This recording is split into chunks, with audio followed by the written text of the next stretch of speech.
ওম সাইৰাম সকলোকে মোৰ পেজ আৰু চেনেলটোলৈ স্বাগতম। মনবোৰ ভাল নহয়, আৰিয়াৰ গাটো ইমান ভাল নহয়, ৰাতি জ্বৰ উঠিছে। তাই আচলতে কি কৰিব একো ভাবিয়ে পোৱা নাই। 4টা বজাত সাৰ পালে, কান্দিছে। কেঁচুৱা ল'ৰা ছোৱালী বেমাৰ হ'লে যে বৰ কষ্ট হয়, বহুত বেছি কষ্ট। মই খজুৱাই দিম ন, মা ধূলি চকু চলচলীয়া হৈ আছে মোৰ ছোৱালীজনী। খাবলৈ দিলত কান্দিছে, নাখায়। গাটো নুধুৱাওঁ বুলি ভাবিছিলোঁ, কিন্তু সদায় এটা কথা মনত ৰাখিব, ল'ৰা ছোৱালীৰ জ্বৰ হ'লে গাটো ধুৱাব, নহ'লে জাৰ্মছবোৰ থাকি যায় ন। যিমান চাফা হৈ থাকিব সিমান ভাল হ'ব। বহুতে জ্বৰ হ'লে গা নুধুৱায়, কিন্তু আমাক সৰুতে মাহঁতে গা ধুৱাইছিলে, আৰু নিজে হ'লেও গাটো ধুই ল'লেহে পাতলা লাগে চাবচোন। যেতিয়া মতা মানুহবোৰৰ মাজত কেতিয়াবা গছিপ হয়, তেতিয়া ওলাই নহয় কিছুমান কথা। মোৰ মানুহগৰাকী বৰ ষ্ট্ৰিক্ট, ক'লেও ওলাবলৈকে নিদিয়ে। আৰু কিছুমানে কয় মোৰ মাইকী মোৰ মতে চলে। ব বুলি ক'লে বহে, উঠ বুলি ক'লে উঠে। মোৰ মুখত একো কথা ক'ব নোৱাৰে নহয়, আৰু মোৰ সকলো কাম তাই কৰে। এই যে কথাষাৰ ক'লে, প্ৰশংসাৰ কথা নি বাৰু? প্ৰশংসাৰ কথা নহয়, বিয়া পাতি আনিছিলে, অৰ্ধাংগিনী বনাই আনিছিলে। এই কথাৰ দ্বাৰাই তেওঁ কেনেকুৱা টাইপৰ মানুহ গম পোৱা গৈছে। অৰ্ধাংগিনীক কেতিয়াও এই লেবাৰ দৰে, চাকৰ দৰে কাম নকৰায়। সমানে সমানে কৰিব লাগে। তেওঁ ৰজা হৈ থাকিব আৰু ৱাইফক চাকৰণী বনাই ৰাখিব। সেইটো ভুল নেকি? সেইটোতো জীৱন নহয়। যদি সমানে বিয়া পাতি আনিছে, অৰ্ধাংগিনী বনাই আনিছে, সমানে সমানে খোজ পেলাওক, সমানে সমানে লৈ যাওক। সেইটোহে আটাইতকৈ প্ৰশংসাৰ কথা হয়। ৰজা এজনে নিজৰ ৱাইফক সদায় ৰাণী বনাই ৰাখিব বিচাৰিব, কাম কৰা বাই কৰি ৰাখিব নিবিচাৰে। ঠিক তেনেদৰে মাইকী মানুহবোৰৰ মাজত গছিপ হয়, আমাৰ এওঁ যে মোৰ চব কাম কৰি দিয়ে, মোৰ মতে উঠবহ কৰে, মই হিলিব নিদিওঁ নহয়, মোৰ মতেই শুনিব লাগিব, নহ'লে মই অৱস্থা বেয়া কৰি দিওঁ। সেই তেনেকৈ কোৱা মানুহগৰাকীৰ পৰিচয় গম পোৱা যায়। কেতিয়াবা গা বেয়া হৈছে, আপোনাৰ কামখিনি আপোনাৰ হাজবেণ্ডে কৰিছে, তাত কোনো বেয়া কথা নহয়। কিন্তু সেই বুলি আপুনি মাইকীজনী হৈ যদি মতাটোকে কাম কৰাই ৰাখে, কেনেকুৱা লাগিব বাৰু? সমানে সমানে কৰক না। আৰু এটা কথা ইয়াত কৈ থওঁ, মূৰ্খ মতা বা মূৰ্খ মাইকী মানুহে নিজৰ মতা বা নিজৰ মানুহগৰাকীক চাকৰ বনাই ৰাখিব। কিন্তু বুদ্ধিমান মাইকী বা বুদ্ধিমান মতা মানুহে কেতিয়াও মানুহগৰাকীক চাকৰ বা চাকৰণী বনাই নাৰাখে। তেওঁ সমানে সমানে লৈ যাব, কিয়নো ৰজাৰ লগত সদায় ৰাণীহে থাকে, চাকৰ নাথাকে। এই কথাটো মানুহে পাহৰিয়ে যায়। আজিকালি মানুহবোৰ কামলৈ ইমান বেছি ভয় কৰে, ইমানেই বেছি ভয় কৰে। কিছুমান মাইকী মানুহেতো নিজৰ মতাটোক চাকৰৰ দৰে ৰাখে, এইটো কৰ। ভাল কথা নি বাৰু? নিজৰ মতাটোকে যদি নিজৰ মানুহগৰাকীয়ে সন্মান দিব নাজানে, সেই মানুহগৰাকীক কোনে সন্মান কৰিব কওক না? কোনেও সন্মান নকৰে। মানুহজন বুলিতো সন্মান কৰিব লাগে ন। তেনেকুৱা মাইকী মানুহে ভাবে বহুত ভাল কাম কৰিছে, হেণ্ডবেগ বনাই থৈছে। তেওঁলোকে নাজানে যে তেওঁলোকৰ নিচিনা মাইকী মানুহক কোনেও সন্মান নকৰে। আপোনাক ভাল পায়, আপোনাক মৰমত ৰাখিব বিচাৰে কাৰণে তেওঁ আপোনাৰ মতে কামবোৰ কৰে। কিন্তু আপুনি কি তেওঁক ভাল নাপায় নেকি? আপুনি যদি তেওঁক ভাল পায়, তেনেহ'লে তেওঁকো সন্মান কৰিব লাগিব, তেওঁৰো কামবোৰ কৰিব লাগিব। তেতিয়াহে জীৱনটো ধুনীয়াকৈ চলিব, নহ'লে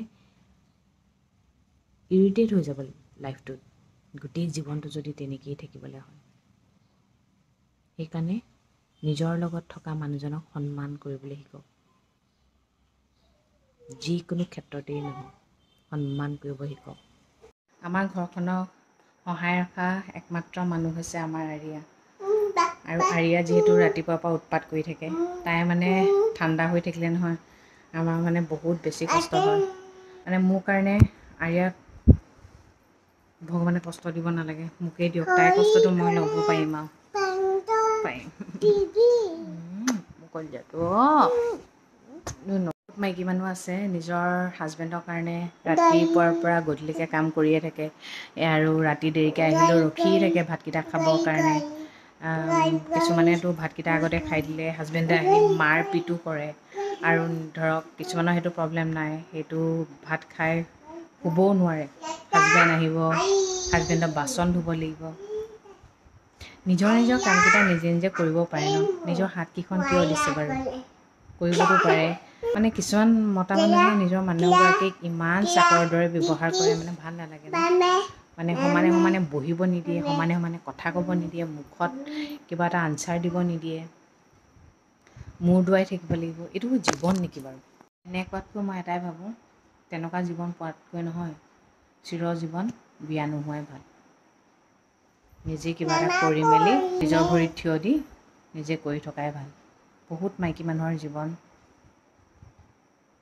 মাকৰ ঘৰত যিখিনি সুখ পাইছিলে সেইখিনি সুখ গৈ মতাটোৰ ঘৰত ধৰক সেইখিনিয়ে পাম বা তাতকৈ অকণমান বেছিকৈ পাম বুলি ভাবে, সেইকণো মুদা মাৰি পেলাই কিছুমান হাজবেণ্ডে। আমাৰ এতিয়া মোৰ মানুহজনে ৰাতি দেৰিকৈ ভাত খায়, তেওঁ নিজৰ বাচন নিজে ধুই থয় ভাই, আৰু মোৰ কামতো তেওঁ হেল্প কৰে, তেওঁৰ কামতো মই হেল্প কৰোঁ। মানে এনেকুৱা নাই বাগি ধৰা, কৰিবই লাগিব হয় নহয়? হাজবেণ্ড ৱাইফ যেতিয়া হয় তেনেহ'লে মিলা মিছা এটা থাকিবই লাগিব। আৰু মোৰ মানুহজন এনেকুৱা হয়, মোক সমানে সমানে লৈ যাব কিন্তু দেই, কেতিয়াও পিছ পৰি থাকিবলৈ নিদিয়ে। মানে তেওঁ মানে যিমান পাৰে মোক আৰামত ৰাখিছে, আৰু আৰামত ৰাখিছে, আৰু যিখিনি এজনী ৱাইফক ফেচিলিটি দিব লাগে সেই ফেচিলিটিখিনি মোক দিছে। আৰু মই ভাবোঁ মোৰ কাৰণে মোৰ মানুহজন সদায় ৰজা, আৰু তেওঁ মোক ঠিক তেনেদৰে ৰাণী বনাই ৰাখিছে। কিন্তু সেইটো মই তেওঁক মই চেলুট দিওঁ। তেওঁৰ হয়, আমাৰো কাজিয়া হয়, কাজিয়া হ'লে তয়ময়কৈ লাগি যাওঁ, তাৰপিছত আমাৰ ভাঙিও যায়। এইবোৰেই নহয় জানো, ঘৰত থাকোঁতে দেখোন নিজৰ মাজনীৰ লগতো লাগোঁ, নিজৰ ভাইটিৰ লগতো লাগোঁ, নিজৰ দাদাৰ লগতো লাগোঁ, তেনেহ'লে হাজবেণ্ডজনৰ লগত কিবা এটা কাজিয়া হোৱাটো কোনো ডাঙৰ কথা নহয়। কিন্তু সেইটোক মানে বেছি বঢ়াই নিব নালাগে। মুঠতে আজি মই এইটো কথাই কৈছোঁ, এই কিছুমানে যে কয় মোৰ মানুহজন মোৰ তলত থাকে, মই যি কওঁ সেইটোকে শুনে, সেইটো নকৈ যদি ক'লেহেঁতেন মই মানুহজনৰ লগত সমানে সমানে কৰোঁ, এইটো বেছি প্ৰশংসাৰ কথা হয়। আপুনি আপোনাৰ মানুহজনক চাকৰ বনাই থৈছে আৰু নিজেই ৰাণী হৈ আছে। আপুনি যদি ৰাণী হয় তেনেহ'লে নিজৰ মানুহজনক ৰজা বনাই ৰাখক না। ঠিক তেনেদৰে কিছুমান মতা মানুহে যেনেকৈ নিজৰ মানুহগৰাকীক চাকৰ টাইপৰ ইউজ কৰে, আপোনাৰ মানুহগৰাকী বান্দি নহয় নহয়। আপুনি যদি ৰজা হয় তেনেহ'লে আপোনাৰ মানুহগৰাকীক ৰাণী বনাই ৰাখক, সেইটো বেছি প্ৰশংসা কথা হয়। আৰু বুদ্ধিমান মানুহে সেইটোৱে কৰিব, নিজৰ ৱাইফক ৰাণীৰ দৰে ৰাখিব, চাকৰ দৰে কেতিয়াও নাৰাখে। সেইটোৱে মানুহে বুজি নাপায়, ভাবে বহুত প্ৰশংসা, আৰু মোৰ মানুহগৰাকীয়ে মোৰ মুখত কথা নকয়, মই যি কওঁ মই যেনেকৈ কওঁ তেনেকৈয়ে উদ্ভৱ কৰে। এইটো লাইফ হ'ল নেকি? যাও চাগে প্ৰজাক তেনেকৈ নকয়, কিছুমান মতা মানুহ যেনেকৈ ৱাইফক কয়। মানে বেছি শিক্ষা হ'লেও মানুহৰ দিগদাৰ হয়। মই এটা দেখিছোঁ, বেছি জ্ঞানী মানুহে এইবোৰ কাম কৰে। এতিয়া গাঁৱত দেখিবচোন তয়ময়কৈ কথা পাতে হাজবেণ্ড ৱাইফে, কিন্তু মৰমবোৰ বহুত থাকে। এইফালে ধৰক টাউনীয়া পঢ়াবোৰে তুমি তামাকে মাতিব, কিন্তু ভিতৰি অখণ্ড যুদ্ধ। এইবোৰে জীৱন,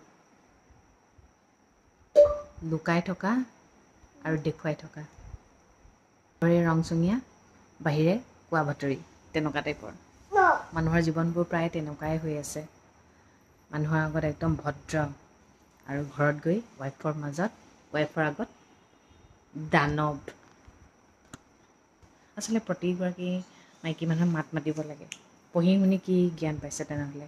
যদি নিজকে আপুনি প্ৰটেক্ট কৰিব নোৱাৰে তেতিয়াহ'লে আপুনি কেনেকৈ প্ৰটেক্ট কৰিব বেলেগক আৰু বহুত মানুহ দেখিছোঁ প্ৰটেক্ট কৰা কথা পাতি থাকে কিন্তু নিজক একো প্ৰটেক্ট কৰিব নোৱাৰে মাৰ কিল খাই থাকে সেইকাৰণে কৈছোঁ প্ৰতিগৰাকী মাকক নিজে সাহসী বনাওক নিজৰ ছোৱালীক তেতিয়াহে সাহসী বনাব পাৰিব ঠিক আছে তেন্তে আজিলৈ ৰাখিছোঁ আৰিয়াক মই এতিয়া শুৱাই দিম আৰু সদায় কোৱাৰ দৰে কওঁ ভগৱানে সকলোৱে মংগল কৰক সকলো সদায় ভালে থাকক গুড নাইট বাই কৈ দিয়া মা গুড নাইট